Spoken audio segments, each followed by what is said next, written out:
Salam sahabat OPKM yang terkasih, salam sehat untuk kita semua. Nah, kita berjumpa kembali pada hari ini. Ya, seperti biasa, kita berbincang-bincang tentang seputar iman Katolik. Nah, pada kali ini kita akan berbincang-bincang membahas tentang seputar iman Katolik secara ringan namun mendalam, ya. Nah, sobat OPKM yang terkasih, pada bulan ini, pada bulan Mei, Gereja Katolik melakukan penghormatan kepada Bunda Maria dilakukan secara khusus pada bulan ini. Nah, namun banyak fenomena yang mengatakan bahwa umat Katolik menyembah Bunda Maria. Nah, maka pada kesempatan kali ini kita akan berbincang-bincang apakah memang Katolik menyembah Bunda Maria. Nah, pada kesempatan ini kita akan mendapatkan penjelasan dari narasumber kita yang ganteng-ganteng luar biasa. Narasumber pertama kita ada dari sebelah kanan, Pak Roni Sitanggang, seorang penyuluh agama Katolik Kota Medan. Bagaimana kabarnya, Pak?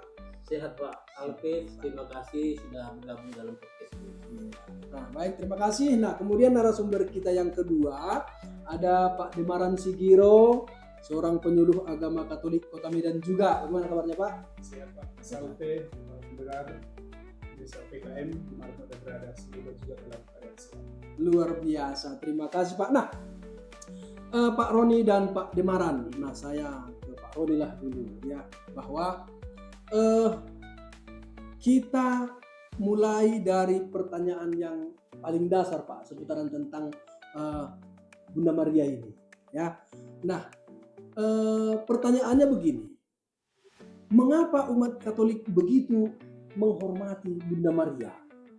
Begitu, boleh dijelaskan secara singkat atau mendalam, penuh makna gitu, Pak? Terima kasih. Jadi memang secara khusus Gereja Katolik itu memberikan penghormatan ya secara khusus itu kepada Bunda Maria karena beberapa alasan.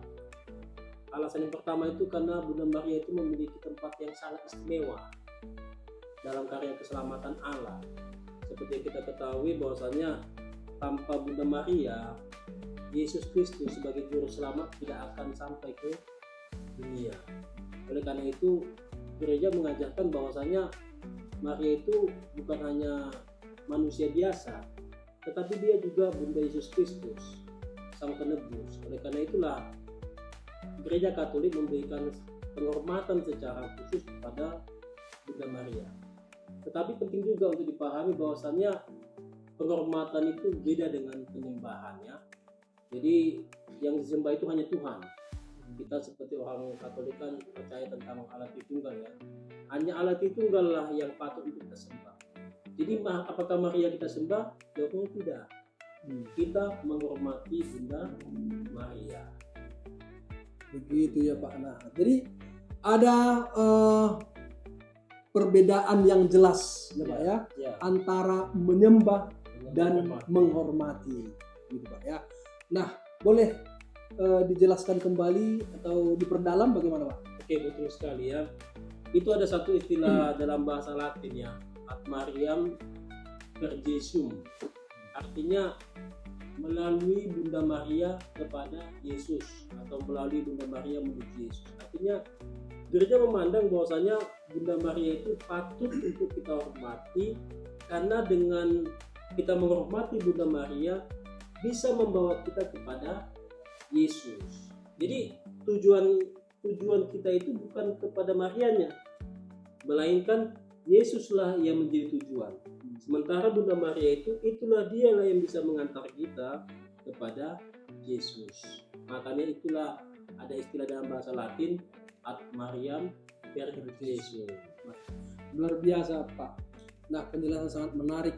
Per Mariam et Jesum, melalui Maria sampai kepada Yesus. Luar biasa. Nah, menarik sekali. Jadi ketika umat mendoakan rosario atau doa rosario itu ya meminta doa perantara Maria, bukan berarti menggantikan Yesus, begitu Pak? Iya, betul. Betul, Pak ya. Ya.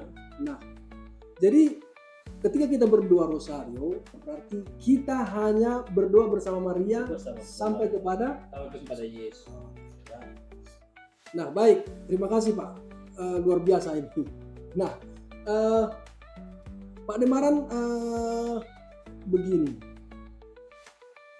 saya sangat sering mendengar bahwa Maria itu adalah sosok sang teladan iman.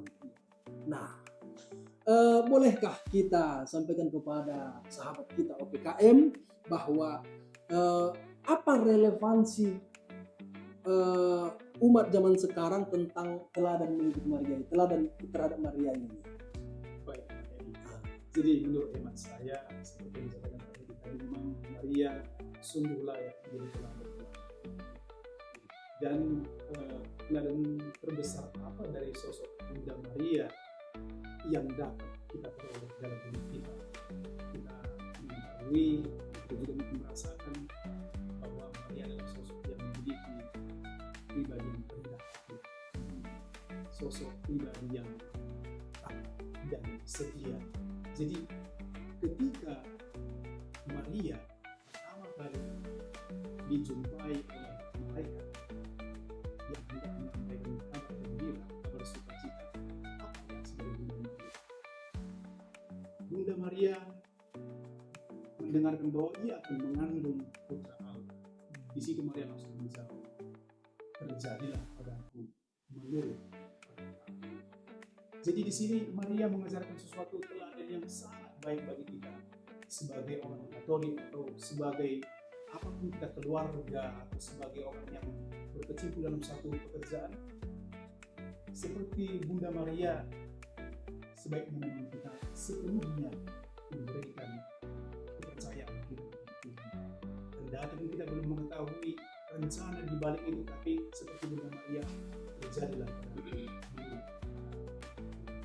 Berarti di sini Pak Demaran bahwa Maria bukan hanya dihormati, tetapi diteladani. Apa yang diteladani? Tadi ada Pak Demaran mengungkapkan kerendahan hati, kemudian ungkapan iman, gitu Pak ya. Kesetiaan. Oke, baik, terima kasih Pak Demaran. Nah, relevansi zaman sekarang dalam meneladani Bunda Maria, gitu ya. Nah, Maria sering disebut juga sebagai Theotokos, ya. Maria sering juga disebut sebagai Theotokos atau Bunda Allah. Nah, Pak Roni, apa sebenarnya arti dari gelar ini, Pak? Itu Theotokos itu artinya Bunda Allah ya. Jadi artinya kalau kita lihat kembali dalam kitab suci, Maria itu adalah Bunda yang melahirkan Yesus Kristus. Ya. Ketika dia melahirkan Yesus Kristus, maka dia mendapatkan gelar sebagai Bunda Allah, atau yang biasa disebut dengan Theotokos. Jadi ini satu kelebihan yang dimiliki oleh Bunda Maria dibandingkan manusia biasa seperti kita. Jadi makanya kalau kita bilang, kita berani mengatakan bahwasanya Maria itu adalah manusia khusus yang memang sudah disiapkan oleh Allah sebagai tempat yang kudus bagi Allah, untuk di mana Allah bersemayam, sehingga Allah layak lahir dalam rahim Bunda Maria. Makanya itulah yang menjadi dasar kenapa Bunda Maria itu sebagai Bunda Allah, karena dialah yang melahirkan Yesus Kristus. Oh, berarti di sini tetap fokusnya kepada Yesus. Yesus Kristus. Karena Yesus mau datang ke dunia, maka dipersiapkanlah seseorang. Itulah Bunda Maria. Maka karena dia lahir dari seorang sosok wanita yang katakanlah ini Bunda Maria, maka disebutlah dia sebagai Bunda Allah. Bahkan kalau kita bilang kemanusiaan yang dimiliki oleh Yesus itu diambil dari kemanusiaan yang dimiliki oleh Maria. Luar biasa. Terima kasih. Jadi para sobat OPKM, kita sudah mengerti sekilas ya tentang mengapa sebenarnya Maria itu sangat dihormati dalam gereja Katolik. Jadi bukan disembah, tapi dihormati. Nah, bagaimana gereja melihat peran Maria dalam keselamatan manusia, Pak? Nah, sekarang kemarin boleh kira-kira dijelaskan bagaimana Maria dilihat dari keselamatan. Jadi Maria dipilih Allah di sini untuk menjadi mitra. Di dalam hal ini ada kerjasama antara Allah dan Maria untuk tercapainya rencana keselamatan. Jadi karena yang saya sampaikan tadi, sosok pribadi Maria karena ketaatannya lah, karena kerendahan hatinya lah, dan karena kesetiaannya lah, maka seperti yang disampaikan tadi, juru selamat hadir ke dunia ini. Jadi gereja akhirnya menyebut Maria di sini sebagai Hawa yang baru. Disebut Hawa yang baru. Jadi kalau Hawa yang pertama jatuh ke dalam dosa karena ketidaktaatannya, jadi Maria di sini justru menunjukkan ketaatannya kepada Allah dengan bersedia menjadi penerima juru selamat yang akan hadir ke dunia. Itu semua karena kesetiaan, ketaatan, dan kerendahan hati dari Allah. Oh baik, berarti Maria menjadi contoh manusia yang sepenuhnya, ya, yang membuka diri pada kehendak Tuhan. Begitulah kira Pak. Oke, baik. Nah, kadang ya ada orang yang mengatakan bahwa Katolik terlalu memuliakan Maria, gitu ya. Terlalu memuliakan, bukan seolah-olah kita berdoa kepada Maria, gitu ya. Nah, bagaimana tanggapan gereja mengenai hal ini, Pak? Bolehlah, Pak Boni, saya kira. Terima kasih. Mungkin dari saudara-saudara kita yang lain memandang seperti itu. Memang banyak saudara-saudara kita yang beranggapan bahwasanya seolah-olah umat Katolik itu terlalu memuliakan Maria. Jadi bahkan dulu sempat ada namanya orang bilang agama Maria, bukan agama Kristen lagi, agama Maria. Tetapi sebenarnya tindakan itu bukanlah nggak bisa kita persalahkan, tetapi karena mungkin ketidaktahuan dan juga kekurangpahaman, dan juga kadang-kadang juga kita lihat orang Katolik juga begitu, terlalu melebih-lebihkan kan sikap kepada Bunda Maria, seolah-olah jadi kita menyembah Bunda Maria. Padahal kita sebenarnya bukan menyembah Bunda Maria, melainkan kita menghormati Bunda Maria. Bahkan kalau kita baca kembali dalam dokumen, salah satu dokumen Konsili Vatikan kedua, itu tepatnya dalam Lumen Gentium, dijelaskan bahwasanya peran Maria itu tidak mengurangi peran Yesus Kristus, tetapi justru membantu umat untuk sampai kepada Yesus. Jadi Maria itu nggak mengurangi Yesus sebagai perantara. Justru Maria itu mengantarkan manusia, umat beriman, sampai kepada Yesus. Tadi kan di awal saya sudah mengatakan, Ya. bukan Maria yang menjadi tujuan. Yang menjadi tujuan itu adalah Yesus. Ad Mariam ke Yesus. Iya, baik Pak Rodi. Berarti, nah, misalnya kita simpulkan bahwa doa Rosario yang kita kumandangkan selama bulan Maria ini, ya, bulan ini, atau devosi yang kita buat, nah itu selalu membawa kepada Yesus. Begitu ya Pak. Ya, baik. Nah, terima kasih. Bagaimanakah supaya umat, ya, atau khususnya orang Katolik itu memiliki devosi yang sehat kepada Bunda Maria?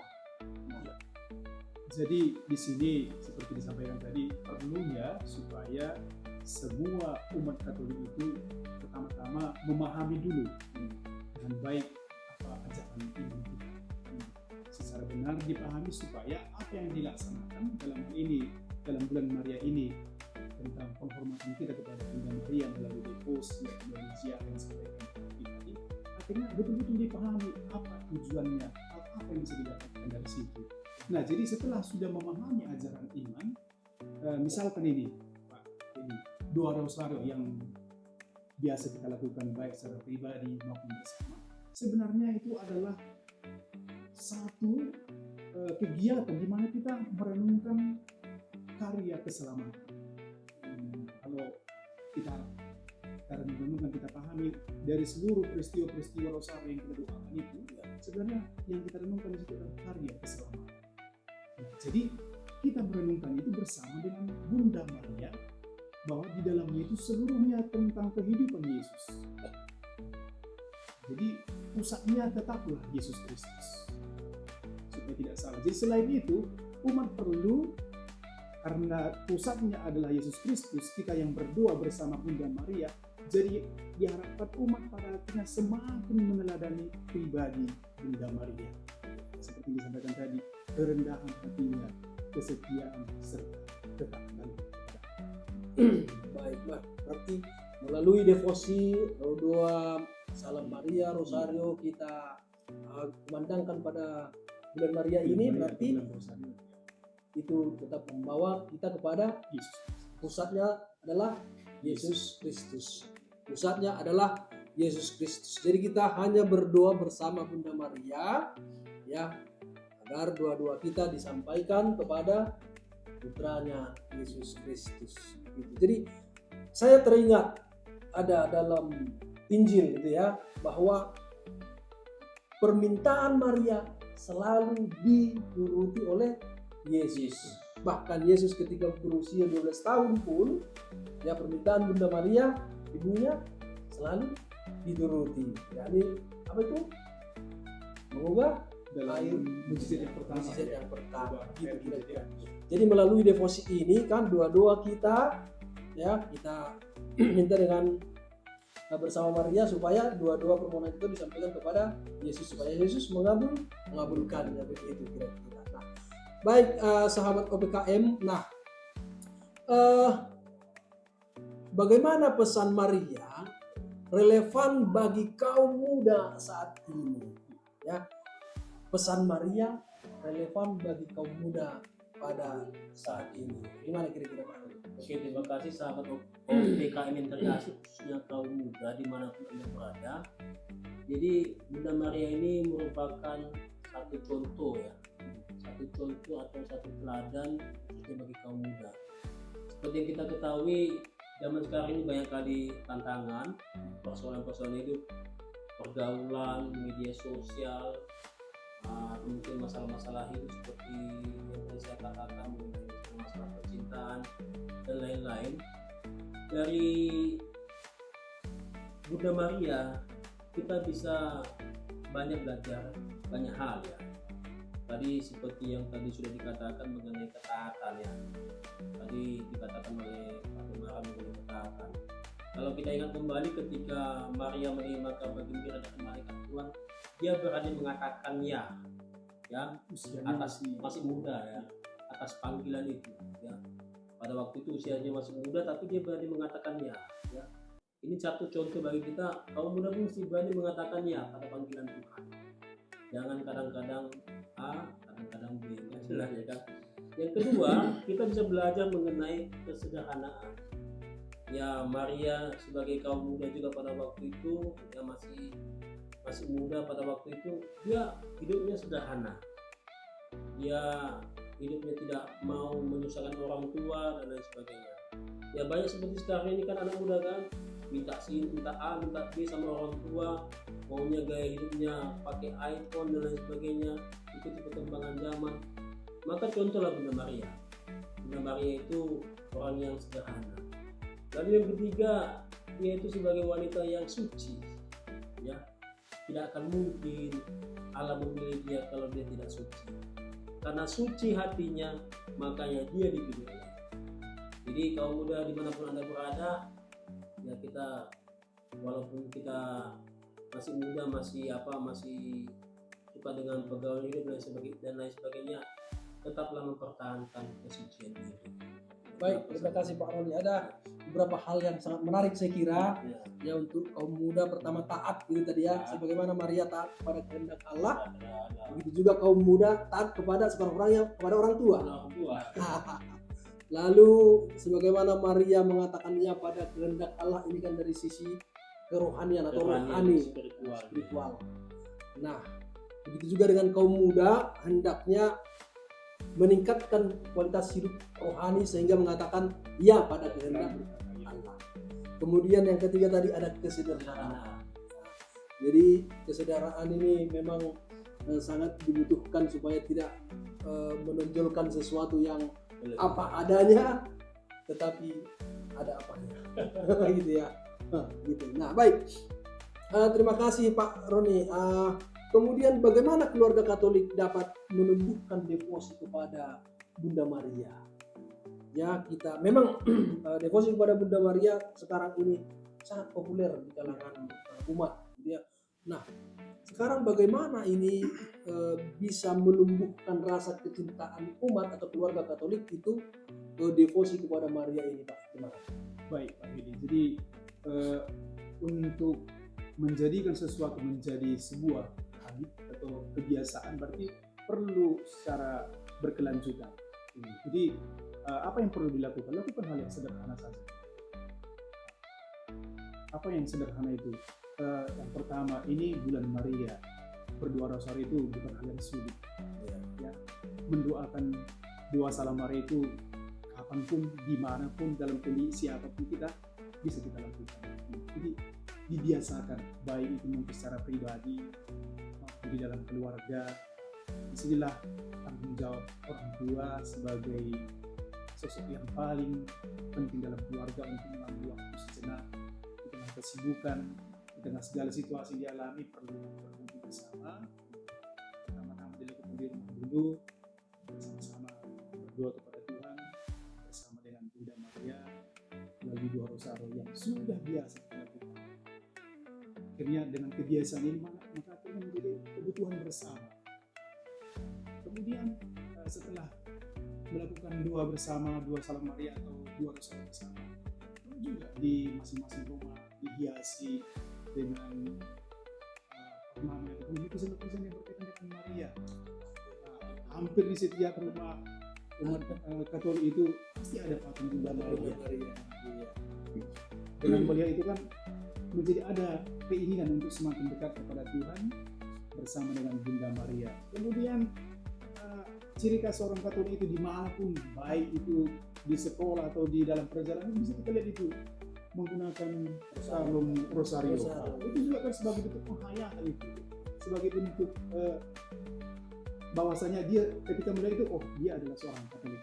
Maka itu mungkin yang perlu dari hal yang sederhana dulu dilakukan di rumah masing-masing, dimanapun. Kemudian juga setelah itu dilakukan oleh orang tua, setiap hari, setiap waktu meluangkan waktu bersama berdoa salam Maria. Pada kita bagaimana? Anak-anak mencatat, oh iya, Bunda Maria itu ternyata memang sosok yang penting dalam hidupku, baik dalam pendidikannya, baik dalam kebersamaannya dengan teman-temannya.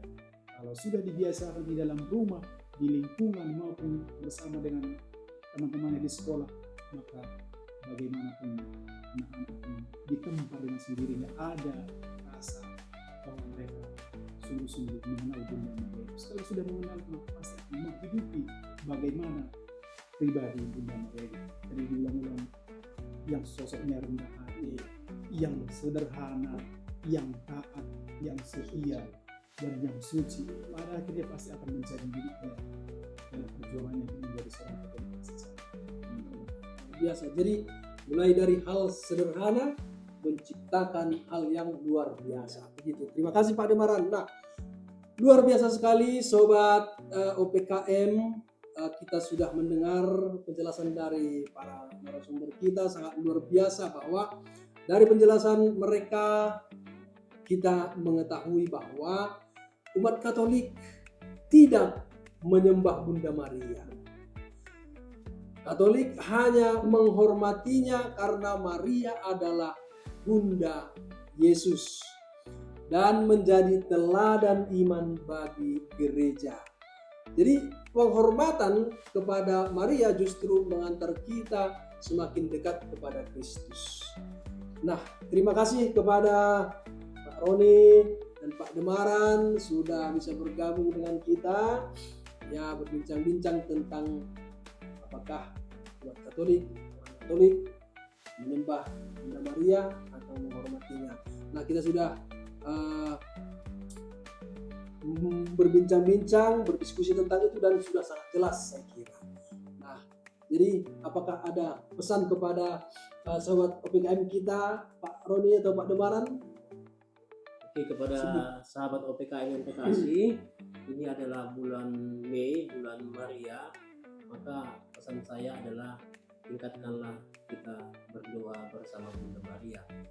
Bisa juga melalui novena dan juga bisa melalui doa rosario. Demikian dari saya. Dan tetaplah setia dalam iman sebagai seorang. Baik, luar biasa. Nah, sobat OPKM yang terkasih, terima kasih atas kebersamaan kita. Sekali lagi terima kasih Pak Roni dan Pak Demaran. Sekarang tibalah saatnya kita menutup sesi ini. Ya, sekali lagi kami mengucapkan terima kasih kepada sobat OPKM. Saya Hekdi Sinaga pamit undur diri, sampai jumpa di podcast berikutnya. Tuhan memberkati kita semua. Salam OPKM, obrolan penyuluh agama Katolik. Amin. Kota Mira.